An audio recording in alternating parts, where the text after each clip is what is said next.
هتوحشيني. باي باي يا سهر، هتوحشني قوي والله. سلام بقى، انا عشان الدراسة بتناديني. اقول لماما ان انا بطني وجعاني عشان ما تودينيش المدرسة؟ لا، عملتها قبل كده. اقول لها ان زوري وجعني فما تودينيش المدرسة؟ عملتها اول امبارح. طب اعمل ايه يا ربي؟ فكري يا جوجو، فكري يا جوجو. فينك يا اجازة؟ والله وحشتيني.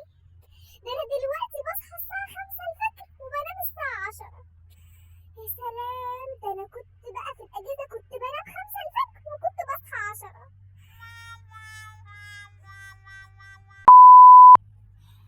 احنا هنروح الساعة كام؟ يا بطني، يا دماغي، مش قادرة خالص، مش قادرة. ماما انا تعبانة قوي، مش هينفع اروح المدرسة بكرة لان انا جالي المرض الجديد.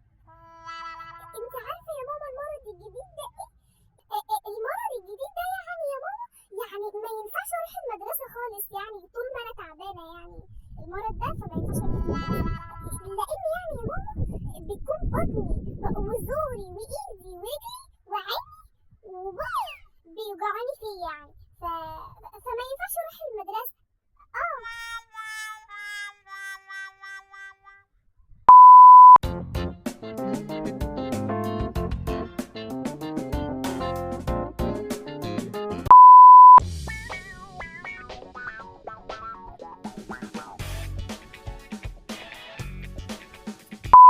واحد اتنين تلاتة.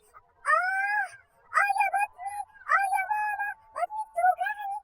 يا دماغي، يا ودني، عندي صداع جامد قوي. يا بقي، يا عيني، مش قادرة. ايوه كده حاجة، هروح اقول لها بقى. انا دلوقتي هعمل ساندوتش نوتيلا، ساندوتشين. عملت الساندوتش، هحط في اللانش بوكس واحط عصير وكم مش مكان حلو كده واحط اندومي، وده اهم حاجه. يا رب بس ماما ما تسمعنيش. وهحط كيكه دي. خلصت اللانش بوكس. يا رب بس ماما ما تشوفوش، لو شافت الاندومي هتعمل مني مكرونه بشاميل. اقفلي كده. اعمل لكم ايه اكتر من كده؟ بغششكوا التقييم، بكتب لكم اجابات التقييم وبكتب لكم اجابات الاداء الصفي والاداء المنزلي. طب اعمل اكتر من كده؟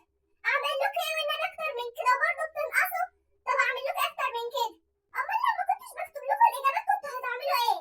كنتوا هتسقطوا؟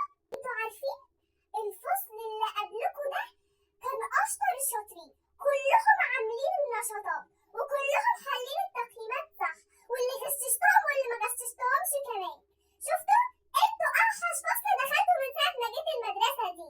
وانتوا عارفين كمان الفصل اللي بعدكم شرفني قدام المواجه، شرفني كده اهو. الموجه ما بقاش عارف يسمع مين ولا مين ومين ولا مين، وكلهم اجاباتهم صح. مش زيكم اسأل السؤال وما تردوش، احرجتوني قدام المواجه. لكن بسم الله ما شاء الله الفصول التانية شرفوني قدام المواجه. مش زي